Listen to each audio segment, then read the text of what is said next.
সকলোকে নমস্কাৰ জনাইছোঁ। মই পদূলিমুখত এজোপা ফুল ৰুইছিলোঁ, অকণমানি আগ এটা ৰুইছিলোঁ মাত্ৰ। সেই আগটোৱে বহুত ডাঙৰ হ'ল, দেখুৱাইছোঁ আপোনালোকক। এইয়া ফুল ফুলি আছে, বহুতখিনি ফুলি থাকে। এইজোপা একদম মানে ভৰ্তি হৈ ফুলি থাকে। এতিয়া অলপ কম ফুলিছে, ছিজনটো গৈছে ফুলাৰ, হ'লেও মানে অলপ অলপকৈ ফুলি আছে আৰু।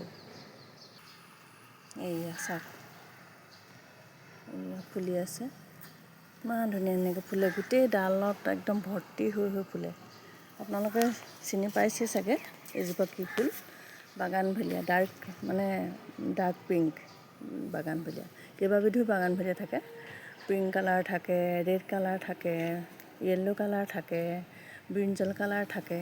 মোৰ ইয়াত ব্ৰিঞ্জল কালাৰ আৰু ডাৰ্ক পিংকটো আছে।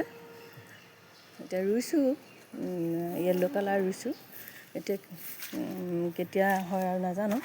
আৰু এটা কথা শুনিছোঁ, আপোনালোকেও শুনিছোঁ চাগে, কাঁইটীয়া গছ ঘৰৰ বাউণ্ডেৰীৰ ভিতৰত, অৰ্থাৎ ঘৰৰ সন্মুখত ওলাই সোমাই থকা দৰ্জাখনৰ মুখত কাঁইটীয়া গছ ৰুব নালাগে বুলি কয়। কিন্তু মই ভাবোঁ, যিবিলাক কাঁইটীয়া গছ ফুল, সেইবোৰহে ফুলৰ সৌন্দৰ্যটো বেছি। যেনে গোলাপ ফুল, তাৰপিছতে বাগানভেলিয়া ফুল, আৰু বিভিন্ন কাঁইটীয়া গছ আছে, ফুলি থাকে। এইজোপা চাওক, কাঁইটীয়া এইজোপা বহুত কাঁইট আছে, চুবই নোৱাৰি মানে। এইয়া চাওক কেনেকুৱা কাঁইট আছে। কিন্তু মই আকৌ মানে ভাল লাগে এইজোপা, চাওকচোন কি ধুনীয়াকৈ ফুলি আছে। কেনেকৈ আঁতৰাই পেলাওঁ ঘৰ বাউণ্ডেৰীৰ বাহিৰত। কেইজোপামান আঁতৰাই পেলালোঁ, কিন্তু মোৰ মনে নক'লে আৰু এইজোপা মানে পেলাই দিবলৈ। সেইটো কাৰণে মানে ৰুই থৈছোঁ আৰু, যি হয় দেখা যাওক, কি হয়। এইজোপা চাওকচোন কি ধুনীয়া লাগিছে। মোৰ ঘৰত আকৌ বেছিকৈ ৰঙাই ফুলেই বেছি আছে।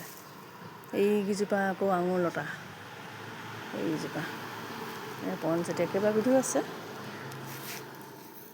বাগানভেলিয়াটোহে মোৰ বেছি ভাল লাগে। বহুত ডাল একদম ভৰ্তি হৈ হৈ ওলমি থাকে ফুলবিলাক। এইটো চাওকচোন, এই ডালটো বহুত কাঁইট আছে, কিন্তু এইজোপা চাওক কেনেকুৱা ধুনীয়া হৈ আছে।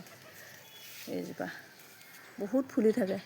এতিয়া ফুলা ছিজনটো অলপ কমিছেগৈ, এইয়া ফুলিয়ে আছে। এইয়া ধুনীয়া লাগিছে চাওক।